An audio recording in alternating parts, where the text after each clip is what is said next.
What are your top 5 drift cars and why?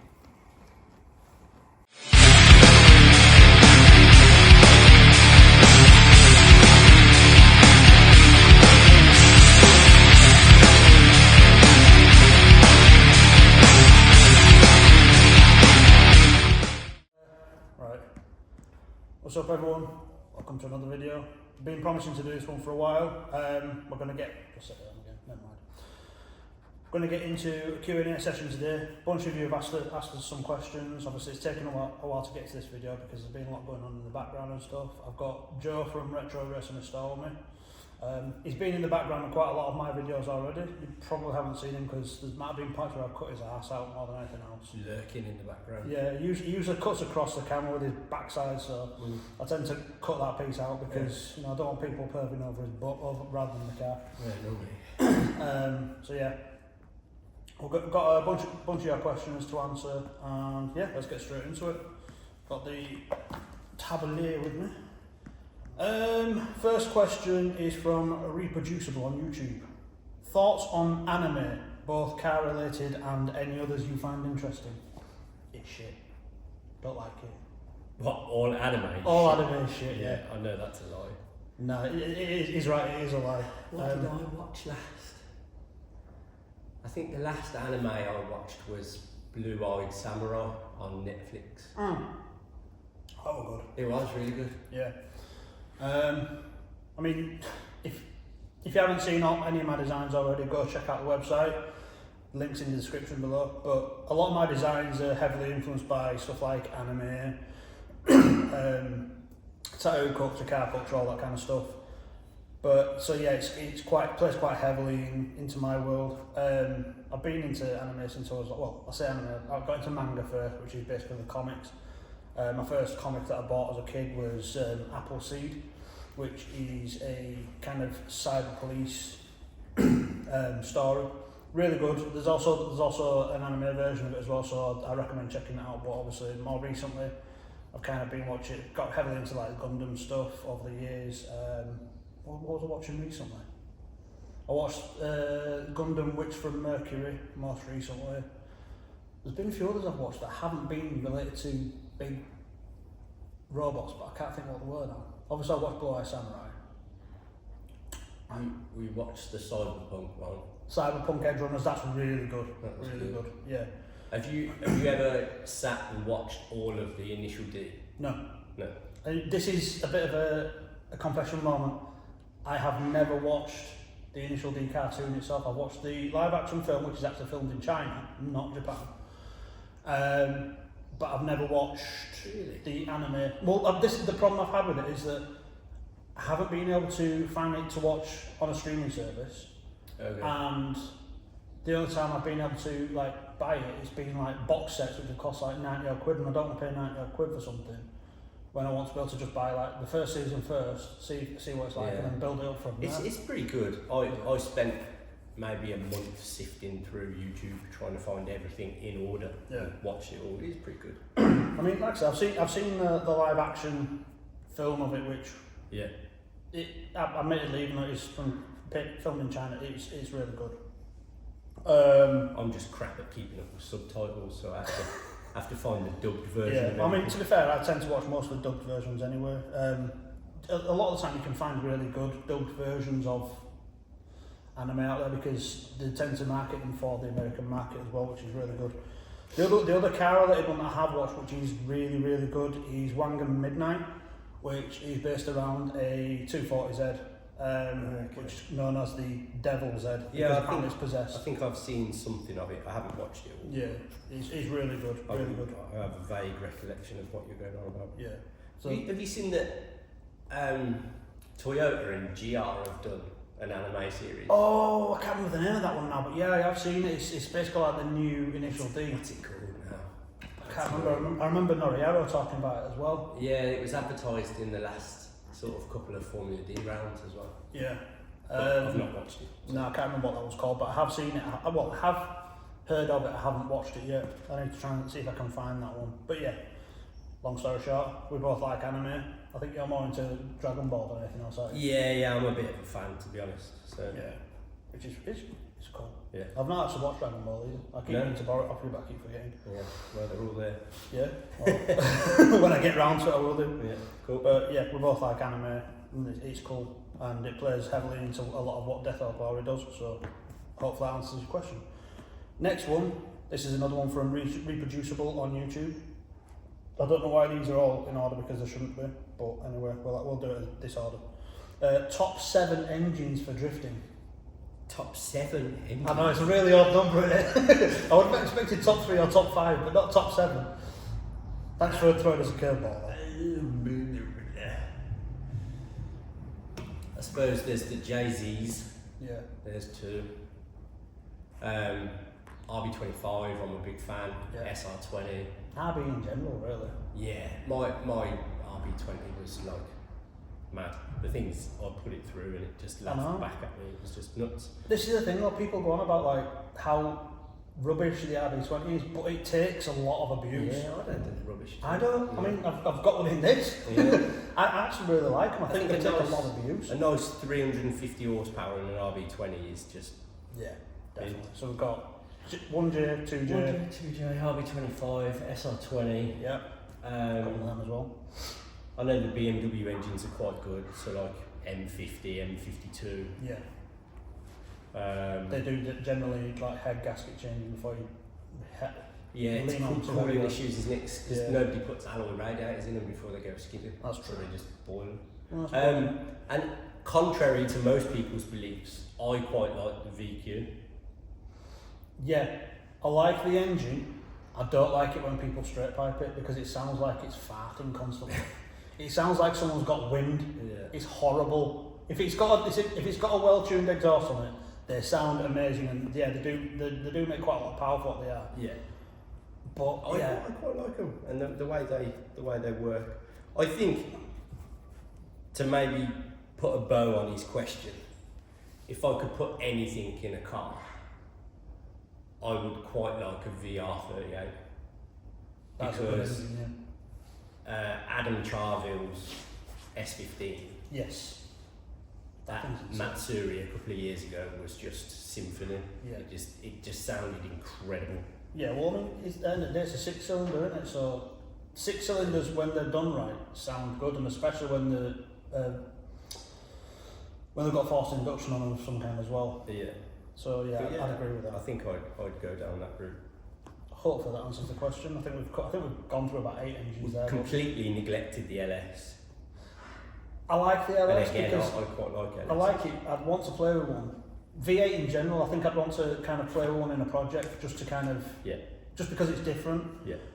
But when it comes to drifting, I just kind of think they're quite lazy. Like the sound like they're being quite lazy on the track as well. Like an RB or a JZ, like when you've got them like at high revs, they sound like they're fucking absolutely screaming. And an LS around the same RPM, if you can ever get it there, which obviously you need to do a lot of work to. Yeah. It just sounds like okay, I'm doing it now. I think if I was going to take the engine out of the BMW, I'd want to put a V8 in of some sort. The tiny little BMW behind you? Yeah. Are you kidding? Yeah. A V8 in that? People have put BMW V8s in. You wouldn't even get off Starline, you'd be spinning tyres constantly. Yeah, I don't know, some of the LSs are pretty light. No, I'm not talking about the weight of the engine. Oh, I'm talking about the fact you've got a heavy foot. Yeah. You'd be sat there going, what the I do like a good burnout. You do, that's true. So yeah, hopefully that Many engines for you. a lot of engines. Yeah. Okay, so this one is from Christopher John on Facebook. Now that the original JDM Drift favourites are worth a ton of money, does it change how you think about the car? Do you carry on drifting it and chopping it, or is there a point that you get to where you think you should think about restoring it? I mean, since I've started this company up, I've got an appreciation for restoring them. But me personally, after having so many and crashing so many, and I don't think I'd be scared of still chopping one up. I still want to build an S-chassis pro level car at some point, so the idea is to find a clean one and chop it off. cut most of it You're not off. having mine. No. You're So not chopping mine up. I get it. Mm. I mean, it was out of our hands, wasn't it? COVID kind of ruined everything. Yeah. If you had the money, you bought them. I firmly believe that at some point, the people with that kind of money to spend on a 30-year-old S chassis will have all bought them, Yeah. and then nobody else can afford them, so it will start coming back down again. Yeah. But I mean, I might be wrong. I think for me, it depends on the state of the car when you buy it. If you buy one that's needing a lot of work already, Yeah. then there's no reason you shouldn't want to drift it. Like or the one try I've to just got rid of. Like the one you just got rid of, yeah. I mean, that did look like King Kong had been tap dancing on the roof. Yeah. Looked like fucking, yeah, that was like, Yeah. You could have filmed like a mountain scene. I on think that. I think there is still a place for drifting them, Oh, definitely. and it's a taste thing, isn't it? If you want to drift an S chassis, you're gonna do it. Yeah. I don't like the whole stick them in a garage. They're gonna be worth a fortune one day. This is what I was getting to. My personal opinion of these cars has always been that they're there to be driven. Like if you're sticking, I mean, I've got Sylvia sitting on my drive at the moment, but that's because it needs a bit more work before I can happily drive it again. And it's winter time now. And it's but still, I could take it out. Could have taken it out today because it's a nice day out. But yeah, it needs some clearance and work on the arches and stuff. I'll get into that later in a different video. But even then, I would still at one point I was daily driving that thing, and it's still in really good condition for what I put it through. Well, your two cars are a perfect example of this actually, because I wouldn't go skidding in the Silvia No, me neither. because it is too nice. Yeah. But then the Laurel, I know it's not an S chassis, but it may as well be. I'd quite happily It's go close, and yeah. find some walls and Yeah. run an oval and stuff like that. So it's 6 of one, half a dozen of the other, Yeah. isn't it? But I mean, now I'm looking at restoring some of them. I get it. Yeah. Whereas before I was just like, wow. I think it depends as well. Like a lot of people look at them and think, oh yeah, I really want to try drifting it when they've never drifted before. Yeah. And they'll take, a perfectly good, well presented car to the track and then end up breaking it and then be like, oh crap, now I've got to restore it. Yeah, that's just But- the story of time, though, isn't it? But if you've been drifting for a while, like you might have started with a BMW or whatever, and you do find yourself in one of these cars, you can still take them to the track and drift them without crashing. Yeah, it is possible. It is possible, ladies and gentlemen, to go drifting and not completely bulge your car up. Yeah. I mean, back when I first got the Skyline, I was driving it to drift days and Yeah. driving it home, and it never got doored. It never got smashed into a wall or anything No. like that. So I think part of the problem now is that when you go to a drift day, if people see you have a roll cage in the car, they automatically assume that they can get on your door, even though they don't know how you drive. yeah, I think YouTubers in general have created this thing where everybody wants to put a tyre mark on your door. And they don't usually. They end up putting That's half the car okay if you've gone to Driftland and you've all hired beta shitter BMWs Yeah. and they're designed to do that. But when you've got a nice car and you've gone to a track day and somebody decides they want to door you, Yeah. it's a shame. I've seen it happen a lot. I mean, I remember going to drift days and stuff, like with you, and people come, oh, can I drive you next while? And now they don't even do that, they just assume that because you've got a roll cage, you can just get on your door. Yeah. And sometimes without a roll cage. yeah, and they don't necessarily know your driving style. Their driving style might not mesh with yours, and as a result, they just end up crashing into you because you do something they don't expect, and they end up knackering your car, and it's just their response then is, oh well, It's drifting. It's drifting, which isn't exactly fair. So yeah, I think there's a place for drifting these cars. I mean, I'm cutting this up at the moment. It does look pretty clean from a distance. You're in an ideal position, aren't you? I mean, I would love a nice road car and a race car. Yeah. So I think the difficulty there is buying a nice road car now because there's so much. just shit rusty Skylines are like 10 grand plus. I know. There's the market's so weird. Like there was a completely stock S13 hatch Mm. for like £8,000, and you think that's actually not that bad. And then you see a UK rotten S14 that somebody's put a few bolt-on bits, and they want like 16 grand, Yeah. and you're just like, what the hell is it? I know what I have in the title. Oh yeah, yeah, no Yeah, offers. you have a Skyline. No well, offers, firm price. Yeah. Okay. But then what they don't see then is, I know we're waffling a bit, but like Yeah, fuck it, why not? what a lot of people don't want to buy a 10 grand car knowing that it needs a 5 to 10 grand restoration. Yeah. Like restoration work costs a lot of money, it takes a lot of effort, it takes a lot of time. Mm. So it's like, oh yeah, well, you know, it's a Skyline, it's 16 grand, isn't it? But like it still needs the seals doing, all the pinch welds Yeah. are twisted, and it just Yeah, it's on the. To be honest, I don't even think most of the cars that are on the market today are even worth most of what people are putting them up for. it's just hype, isn't it? If Yeah. you want it, you pay for it. Exactly. And obviously the fact that, you know, the 25-year thing in America is now Yeah. allowing a lot of these cars in, so they're suddenly allowed to buy them, which is causing a lot of demand on everyone else. It's Like this doing, car- that, it's doing that with a lot actually, like Defenders and stuff. You know, Yeah. Defenders are starting to fly off to the States, and Oh, yeah. like it's just putting the Defender market even more through the roof than it Yeah. already was. Definitely. And like, look at what kind of piece of crap those are.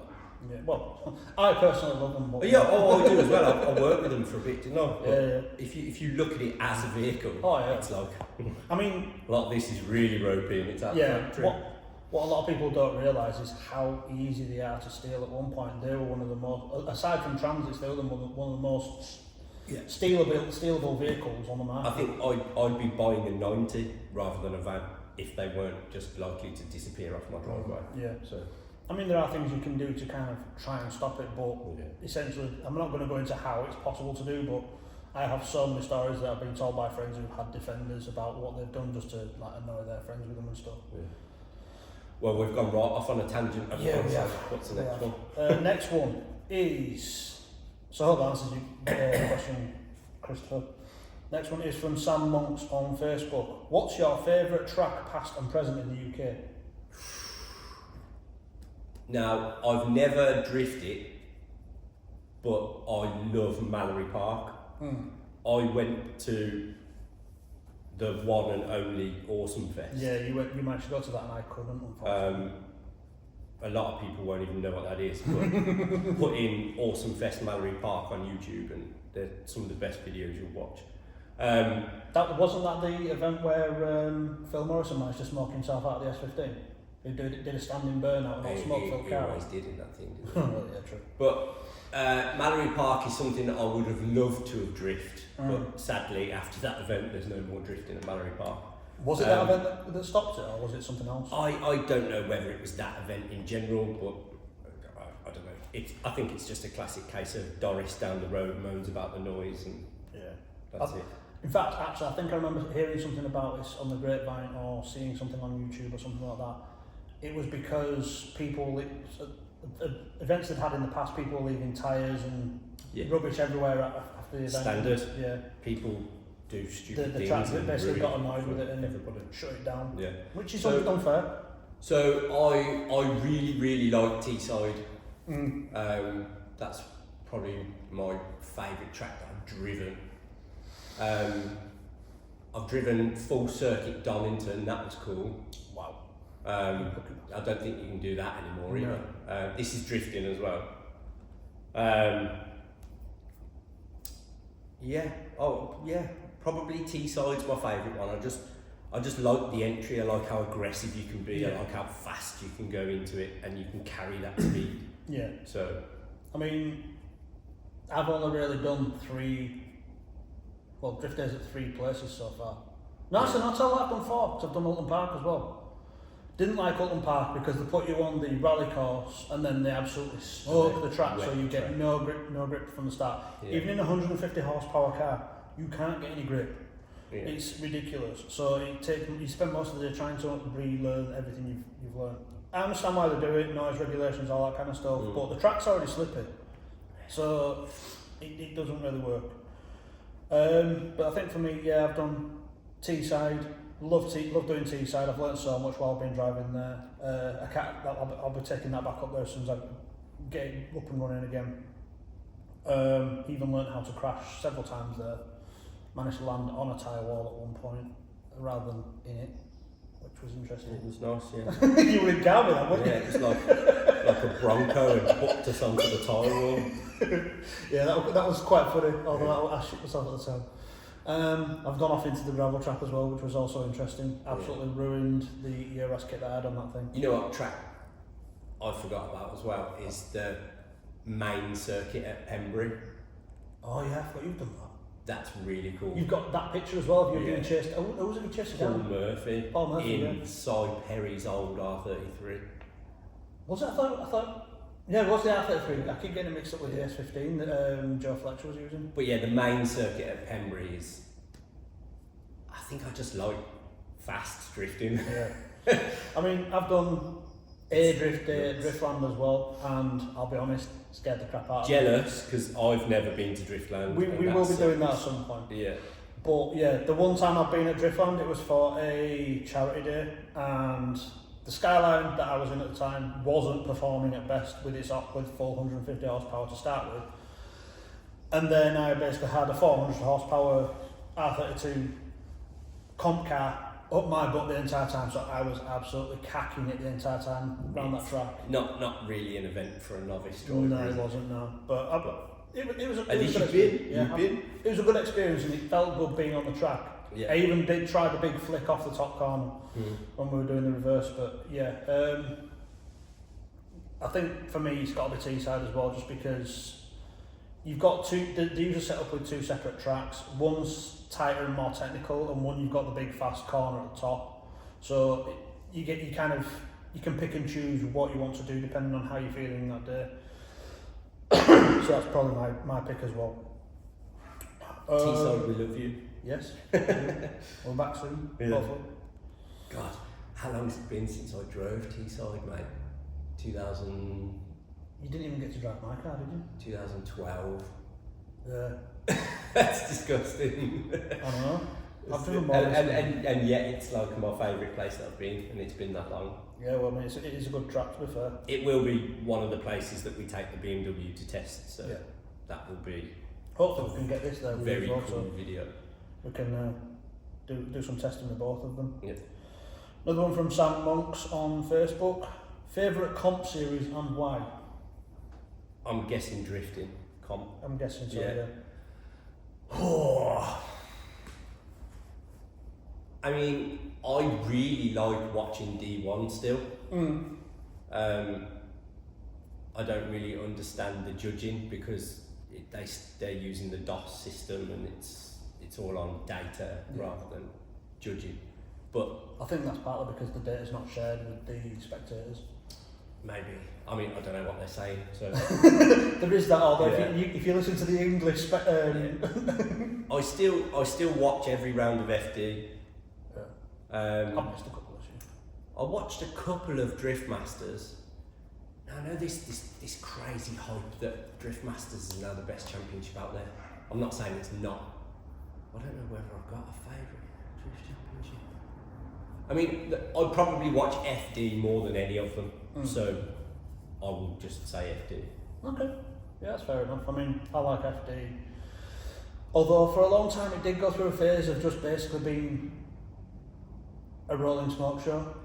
The problem with all of them is that they're the same every year. Yeah, it's always the same drivers, the same tracks. I get it's difficult because you don't have an infinite amount of drift tracks to put it on shuffle every year and move around. But I mean, this year in particular, I get through the top 32 and I'm like, oh, I'm bored now. Yeah. Or I completely skip top 32 the next day and just watch top 16. Yeah. But yeah, FD just because it's the one I've watched the most this year. Yeah. I mean, like I said, I've missed a few rounds of FD this year. I think the problem I've got with FD is that obviously the live stream is on YouTube, and there have been times where I've been watching it, and for some reason they've tried to monetize it at the same time, and it's put adverts in while I've been watching it. Oh yeah. And then you come back and like the run's finished because it's running live at the time. See, I don't generally watch it live. I'll go back the next day. That's generally what I try to do, but yeah. Have a lazy Sunday and watch Formula D. Yeah, I mean, I do like watching the Japanese stuff, like D1 and all that. Yeah. And even FD Japan, that's really good. FD Japan's pretty cool. Yeah, yeah. I still like watching like Kansai All Stars every so often, Yeah. and just But again, that's not really a competition, is it? It's just it. Well, I suppose not in the sense of FD, but yeah. I suppose it is still a comp. I mean, I've been to a couple of rounds of Drift League as well, and while I wasn't able to spectate one of them because I was actually trading at the time, they have a very BDC back in 2013 kind of feel to them. Sorry, I've got a cough. And I really like that. Like it still feels like it's very grassroots, where around like it was around then. You should definitely check it out. Hopefully we'll be there with you next year. Hopefully, fingers crossed. Hopefully. Yeah. I've said hopefully 5 times. Yeah, I'm still waiting for this lottery win so I can do all of the things that I've done. Yeah, I'm not saying. No, it would be cool to go back to that. Just even grassroots cars are just crazy these days. Yeah. It's mad. Like if you watch FD, you could watch Pro Spec and still be as entertained as watching Pro. It's Oh yeah. gnarly. It is. It's insane. But yeah, Drift League I really liked just because it had that kind of grassroots feel to it. Drift Masters I do watch quite a lot, but I don't know. It just kind of I feel a bit disconnected from it. I can't really explain why. Like the drifting and everything is good, but it just kind of feels like there's a bit of a disconnect there for me in terms of me as a spectator. I can't really explain it.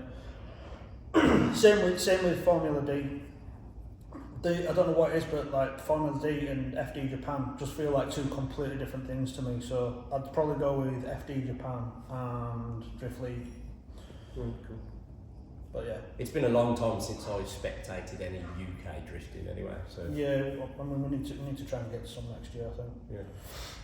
Okay. Another one from Sam Monks. Top 5 drifters of all time and why? Holy shit.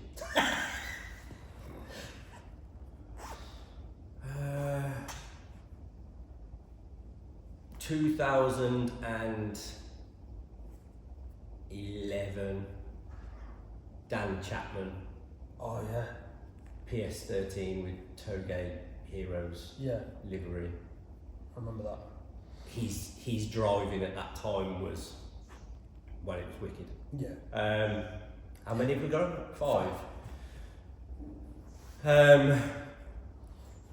God, blimey. Kazama Yeah. from Fair enough. Japan, just the showmanship. Kumakubo when he was in the Subaru. Yes. Oh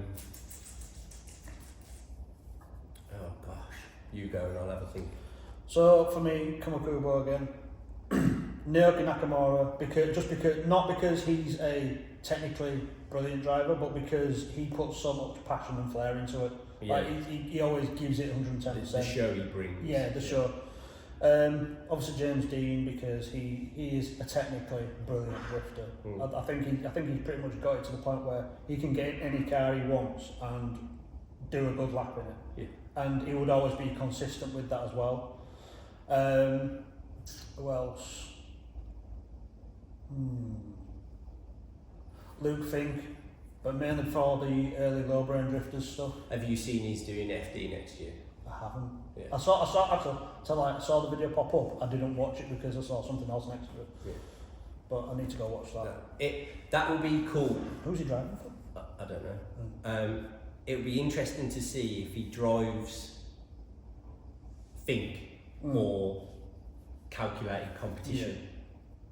So Because he's always been one of those kind of balls out drivers. yeah, but he seems to be able to drive himself out of competition Yeah, he does. quite well. Even though he's like hands down incredible driver, Yeah. there's that element of over driving and just taking himself out. Yeah. Who else do I like? I like, oh God, I forgot his name. Is it Joel Hedges from C's Garage? Yes. Yeah, he's good. I like that kind of driver, like Nigel Petrie from Engineered to Slide, Yeah. the C's Garage boys, the Gravy Garage boys, Julian Jacobs as well. He's a good driver. Animal Style Yeah. boys. I think that kind of style and that kind of, I like how they've got the reputation they have without going pro and Yeah. all that nonsense. Yeah. So Yeah, that's probably my 5 though, to be fair. I think I've probably said more than that. But yeah, the one that sprung to mind straight away was Mr. Chapman. Yeah. Yeah, definitely. Holler if you watched the video. He won't, but anyway. Where are we? Top 5 drifters, done that one.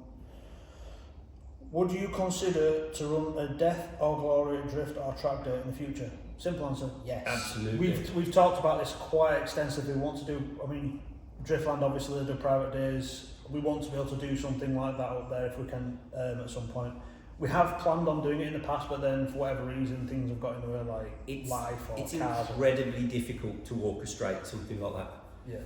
It's your insurances, your risk assessments, and I know the tracks do a lot of that for you, but to hold an actual corporate event, which is what it would be, Yeah. and invite drivers Yeah. that you know are going to be.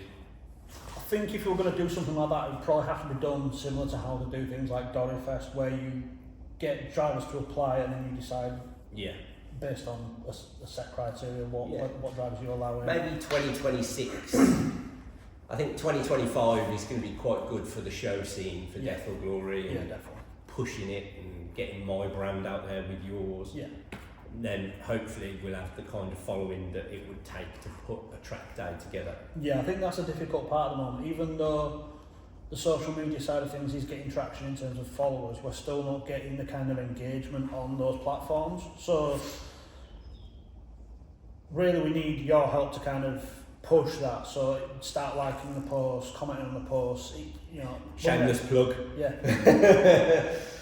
Just try and interact with us so that it gets out to more people. Share our posts with your friends as well. You know, if you think that they're going to be interested in it, or if you think I've posted a design that they're going to like, or anything like that, or even if I just post a picture of somebody's car that you think, oh, that's cool, I'll share it with them. I think if you want to see a Death or Glory drift / track day, you need to be sharing the shit out of all of his stuff. So pretty much, yes. But yeah, it is something that we've talked about many times with doing. Another one from Sam. A lot of these questions are Sam. Yeah, he did quite a lot. These all appeared within about space of 5 minutes only fan. on Facebook. He's the only fan. Yeah, he is our only fan, apparently. Where was I? Yeah. What's your opinion on the current state of UK drifting? How can we improve?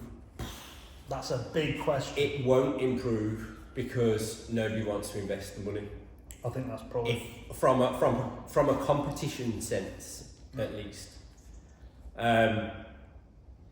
It's still very much seen as people dicking around in car parks. Yeah. I think this comes back to what we were saying before about what happened with Mallory Park as well. A lot of the time, no respect. Yeah. Or a lack of. The people that attend the events, there are 99% are respectful and will clean up after themselves. There's always that 1% that turns around and doesn't really care. They're just there to, you know, mess around, have a laugh, and they'll just chuck their stuff everywhere and leave a mess after themselves. It's respect and pride, I think. Not to tar everybody with that brush, but from a competition point of view, for it to get the backing that it needs, it can no longer be a taboo sport. Yeah. Like in the States, in Japan, they've got factory backing because it's seen as, Europe especially, it's got factory backing from manufacturers because it's become a high level sport. Yeah. But it's a double-edged sword because without that, people can't get to the kind of professional level that it needs to be at to be at that professional level, if that makes sense. Yeah, definitely.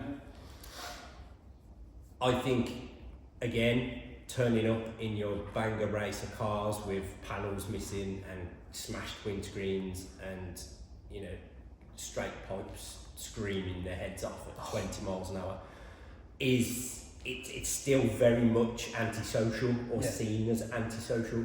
So I don't think, basically, without people risking their own image on drifting, it won't happen. No. So a company backing somebody or backing a championship and risking that ASBO taboo sort of, oh look, they're all just... Yeah. By ASBO it means antisocial behaviour, Not Frederick. Not Frederick. But yeah, Holler if you see the video. I do agree with what you're saying though. I mean, the big problem very much is in this country is image, and I mean, I want it. I would love nothing more than... I mean, the BDC was going in the right direction until it wasn't. Yeah, I think the people were coming over from Europe. People were getting invited. People were putting some real ballsy cars together. Yeah, there was that Pontiac, wasn't there? Yeah, there was loads. Yeah, there was. But that Pontiac really stood out, makes it look like some kind of stealth fighter. Yeah. But yeah, I mean, it obviously had the dip. Gordon's kind of rescued the scene with Drift League. Yeah. But as incredible a championship that it is, to kind of grow to another level, it needs manufacturer backing. Yeah, it definitely does, yeah. Or way more company backing, just sponsorships for the championship itself. Yeah. Yeah, I think if there was a control tyre, I don't know, there might be a control tyre. I don't think there is with Drift League. There definitely was in the last year of BDC though. Can you imagine a main tyre sponsor coming on board to back the championship, providing a manner of sizes, but on the same compound? Yeah, that would level the playing field massively. It would, but can you imagine the discount you get on your tyres? It would be a huge thing. It's the most consumable thing in the sport. Yeah. It's the thing we spend the most money on, bar engines. Yeah. So maybe not. I don't know. Yeah. I don't know. I think we need some big companies to give the British drift scene a bit of a cuddle. Yeah. A bit of a push. That's probably how it would grow. There are some really good drivers in this country as well. I think that fantastic. They're kind of falling by the wayside because the drift scene is still seen very much as an antisocial sport. Yeah, I think so. For me though, and this goes back to what you were saying about like people turning up to drift days with beating up BMWs that have got panels missing and stuff like that. As another driver on that start line waiting to go, this has happened to me at Teesside a bunch of times. I've been sat next to a BMW with a straight pipe on, no exhaust at all, and it has absolutely deafened me to the point where I've got back to the pit and I've not even been able to hear what he's saying to me. You are. Exactly, it's like, what? And I stood like there. I get that it's a cost thing, isn't it? You buy a cheap car, you buy a load of cheap wheels, you go and do a cheap skid day, everyone's happy. Yeah, but it's not banner racing. You still need to just a little bit of pride, a few extra quid with a few rattle cans to make it all the same colour, buy another wing instead of just ripping it off and going with that. Even just putting a stock exhaust on it, so it's not... I mean, Teesside are really good with noise regulations. They will go around and start checking cars. We do love Teesside, don't we? Oh yeah, we do. I won't have a bad word said against it, to be honest, but the problem they've got is that a lot of the time people will, when start getting checked for those noise regulations, people will do things to quieten the car down and then suddenly pull it back out again because they think they're getting X amount extra horsepower, when in actual fact, no they're not. Let's face it, if you're cutting off the exhaust, you're not getting that much extra horsepower. all you're doing is making the car sound really obnoxious, and generally it's underperforming. And maybe there's an element of the quality of cars at grassroots drift days. If they got better, maybe that would push the scene forward with quality. Definitely. I don't know. I mean, I'm not trying to bag on anybody, but I just think the nicer the car is, the more presentable it is, the more people will like what you're doing rather than scoff at what you're doing, and there's more likelihood to get help, isn't there? It's the same with job interviews. If you go into a job interview well presented, you're more likely to get that job. Yeah. If you turn up to a drift day with a well presented car, you're a well presented driver, you take care of your pit area, you always clean up after yourself at the end of the day, you're respectful to other drivers. Yeah. That goes a long way to actually improving the overall appearance of drifting. If everybody did that, or the majority of people did that, that would change the appearance of drifting to a lot of people. I'm pretty sure you don't get that kind of nonsense at normal track days. No, you don't, because Or most people tend to keep themselves to themselves. Normal forms of motorsport. No, So- that's generally because people tend to keep themselves to themselves. They don't tend to Yeah. communicate with others, which I don't know. Next. Next question. Oh, crap. Oh, wake up. Thank you. Guess who this one's from? The last guy. Yeah, Sam Monks again. Sam Monks. Money, no object. What's your dream 3-car garage?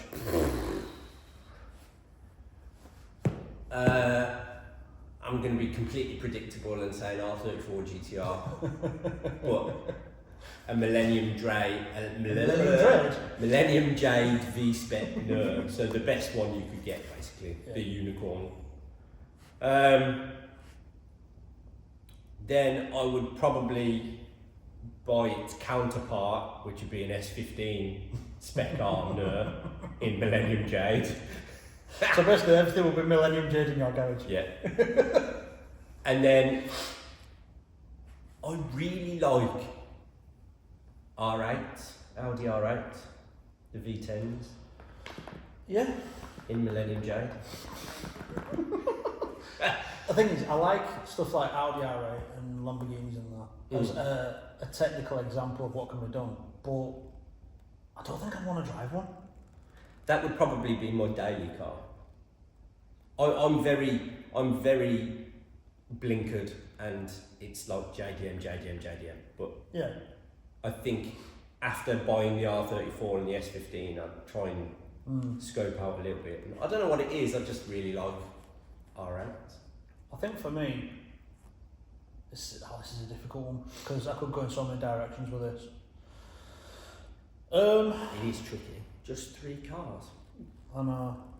See, the thing is, after getting the C33, I've actually fallen in love with the Laurel as a whole, so all of the Laurels. I'll definitely have a Laurel SGX because they are absolutely gorgeous. Is that the old one, sort of Hakoska sort Yeah. of timeline? Yeah. Yeah. Looks absolutely brilliant. I'll definitely have one of those. I'm not really fussed on colour as long as it's not blue, because I don't like blue. Do you know what's a good colour? Although, which is saying that because I've got blue. Millennium Jade. Is it really? Oh, okay. Nah. Nice colour. Yeah, problem with that is you get mistaken for one of your cars, Yeah. and then it'd end up in your garage instead, and then I'd lose a car. Happy accident. Yeah, so definitely Laurel SGX. R32 Skyline, but I wouldn't go GTR. I'd go GTST because the one I had was a GTS. Why wouldn't you go GTR? Because they're so bloody expensive. Yeah, but he hasn't put a cap on money. I suppose that's no, but that's what I mean is, I would because of the value, because of the amount I'd spent on it, I wouldn't want to drive it. So Yeah. I'd probably go for a GTST. That was probably a bit tighty that I could build back up and make it mine, Yeah. and then I'd want to drive it everywhere and want to have fun in it. Okay. Probably last car. It'd have to be an FC RX-7. Okay. And I wouldn't care how much I spent on that. I don't know what it is about the FC over the FD, but I've always absolutely loved the styling of it compared to the FD. Yeah. The FD I do like, but I just think it's a bit too round. Too round. Too round. It kind of looks like it's been drawn with a compass most of the time. Okay. So yeah, the FC, absolutely love that. Yeah. And I don't care how much I spend on one of them. That's one I shouldn't have let get away, isn't it? I know, you had one of them and you let bugger go. Oh well. Silly boy. Silly boy. There's a long list of cars that I should not have let go. S14, R32, Stagio. Yeah, let's not go down that road. Yeah. Oh, yeah. Like most people, they probably regret selling a few cars. Yeah, I mean, but again, it's all JDM stuff for me. Stuff like BMWs, I don't mind them, but they just don't excite me. Especially the new ones. Those nostrils on the front of those new ones are. Oh yeah, no. Oh, no, thank you. That iconic kidney grille has just been ruined, hasn't it? It's not an iconic kidney grill anymore. It's like pig nostrils. Italian stuff doesn't really tickle me. That's because American stuff doesn't really. I don't know why though. I would love like an old muscle car of some kind, but because there's so many that I like, I can't really choose one. There was a 60. Is it 65 or a 66? I think they call it a notchback Mustang at a place that I used to work. Oh yeah. And it was I know everyone wants the fastback, but I really like the notchback ones. And it got a race engine in it, and it was just like when you started it up, it really was wow. Yeah. So yeah, arguably that would be the only real American car that I fancy. I don't know, some of the old 70s stuff was pretty cool. I've always liked the 70s Charger, but that's mainly because the first time I saw one of those was in Blade. Oh, okay. That scene where he's kind of driving into the hideout in Blade. Just, love that car. Anyway, that's 3-car garage. Yeah. Hope that answers the question. Another one from Sam. You've asked a lot of questions. Sam, the only fan. Where do you see drifting in 5 to 10 years' time? In the UK, exactly where it is now. Unfortunately, yeah. Who knows? I mean, the Americans are going to start running out of tyre if they carry on the way they're going. It has become a bit of an arms race. There are drivers that are struggling to do 2 laps. Yeah. I mean, like, when Formula 1 became all about tyre management, it was boring, so I turned it off.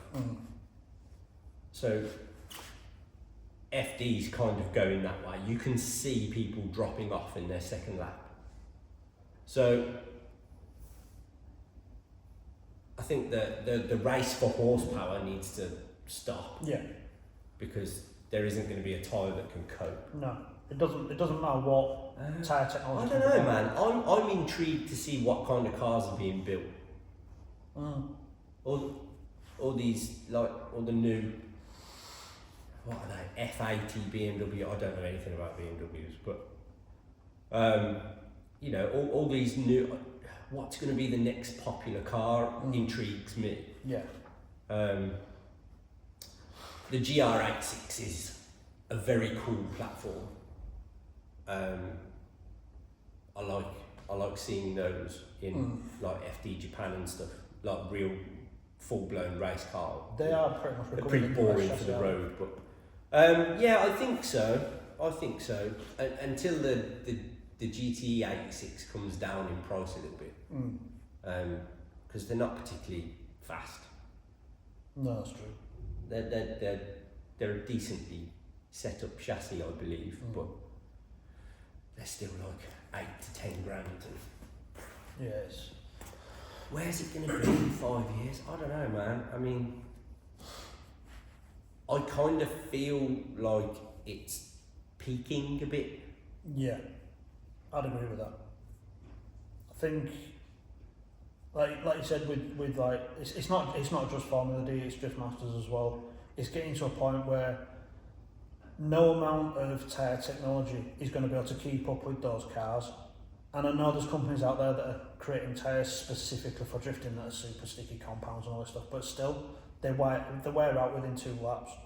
Yeah. I think the arms race needs to stop before drifting can really start to progress again, because at the moment it's becoming more about who's got the most horsepower to run away from everyone else. rather than who's got the best skill to outdrive the person next to them. And until that kind of changes or something comes in to change that, I think it's going to continue that way, to the point where, like Joe says, you're going to see people dropping off just because they can't afford it anymore. I think it'd be cool to see some spec championships, a bit like Pro Spec in FD, where the rules regulate the car build a lot more. You've got that up at Driftland, but what's that on up at Driftland? The KD Customs thing. Yeah.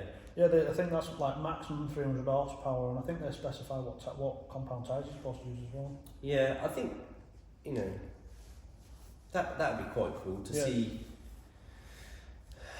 Yeah. I think it's a weird one. Like I say, I think it's been rinsed for all it's got, really. Yeah. It's been best part 15 years. Yeah, I think there's a couple of things Maybe that 20 probably years. could try and kind of turn things around a bit. An international championship where it doesn't just specify Europe or America or Japan, but they have events at different points all over the world. Obviously, it's been proven you can transport cars all over the world because Formula 1 does it all the time. World Rally Championship does it all the time. I mean, their budget is in another world, though, isn't it? It is, but it can still be done. Like Adam LZ transported his car from America over to the UK, and then it got transported over across Europe for a year. So it is possible. So an international championship where you're pitting everybody in the world, or the best drivers in the world, against each other would be something that would be quite interesting. And I mean, the FIA have tried to get involved, haven't they? And they've got the FIA games or whatever it's called. I can't remember, but that's still not like a full-blown championship. No, because they've done some weird with rules there. I can't remember what it is now, but it's not quite judged in the same way that other championships are. But I think the other thing that could almost save drifting to an extent is to have a series where you have a bit like how they did BDC in the day, where you had like a feeder series, which was like you had a certain amount of horsepower, certain tyres, that kind of thing. A bit like KD Customs drift series, and then you have different levels. So you have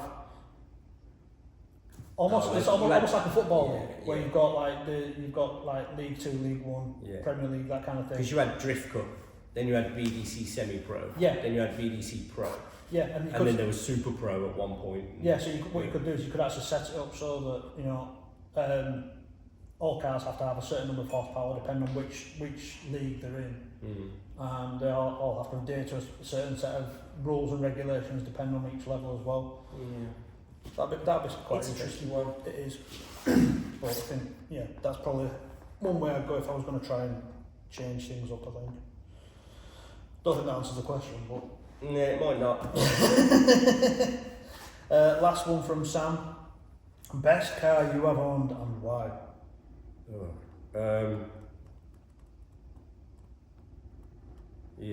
This is a tough one for me. It's probably quite an easy one for me. I haven't actually owned that many really good cars, but the Skyline, I had an R32 GTST.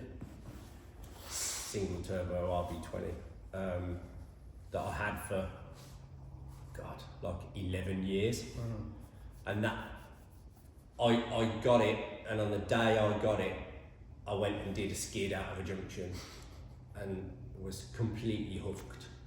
So that car took me from an absolute complete noob to, I'm going to say, driving in a pro championship back in the day. Got the pro license in that day. That was probably the best day's driving I ever had, was that day. But it was fantastic, the way it felt, the way it drove, like the look, the style, the things you could buy for it. It was like easy peasy to work on. That's what sort of got me in love with S and R chassis. I just love taking them apart and putting them back together and making them look good. It is a bit like Lego with those cars, isn't it? So it's actually quite easy to get to know what you're doing with them. Yeah. Like that's where I've learnt most of what I've done on cars as well, through my R32 and now these cars. But it's a tricky one for me because obviously I've not had many cars and I've not had many cool cars. I think the first coolish car I had was the black MR2 that you met me in. Yeah. That one was NA though, and I blew up like 3 engines in it. But thankfully the engine cost like 200 quid, so I could just get them pretty easy. The one after that I had, which was the MR2 Turbo, that was actually really fun to drive. But I kind of felt like there wasn't anything I could do to it to make it mine. So that's when I got the R32 Skyline that I got, which was a GTS. It had RB20D in it, no turbos, nothing like that, 155 horsepower I think it was. And that was the one I started to drift in. But like Joe says, that one for me was probably my favourite because I learnt so much with that car. I learned how to start drifting in it, which I made him nearly throw up. God knows how many times trying to teach me. Just from doing donuts. Motion sickness from the passenger seat. Yeah, that was quite funny. So learning how to drift in it, learning how to maintain it, things like that, making mistakes, even simple mistakes like not tightening up the bolts on the prop shaft properly, and then wondering why it's making a knocking noise. Just silly things like that you kind of learn and then realise, that there's things that you need to do to make sure that you've checked everything before you start driving again. Even to the point where I've actually started now tearing an engine apart and cutting up this chassis to make it better for drifting with the Laurel. So I'd definitely say the best one I've had was probably the R32 because I learnt the most with it. I think morally the R32s are very, very good. They are. They're really good cars. Okay, last question, and this one's from Mrs. 666 on Instagram. Hi Mal. What car was it that solidified your love for drifting? Kind of answered that in the last question. No, I think I went to watch a Drift All-Stars event it wasn't even Drift All-Stars, it was before that, it was JDM All-Stars at Donington when they ran the Alpine course. And the two low-brain cars are just the styling of those two cars at that time, we're talking 2010 here. Yeah. So I'd already kind of fallen in love with Japanese drifting, but this was probably one of the first events I went to in person, and seeing those cars fly around and the way they sounded, and I'm probably going to say those two. Yeah. I think for me, this is going to go back to even before yours now. So 2007, 2008.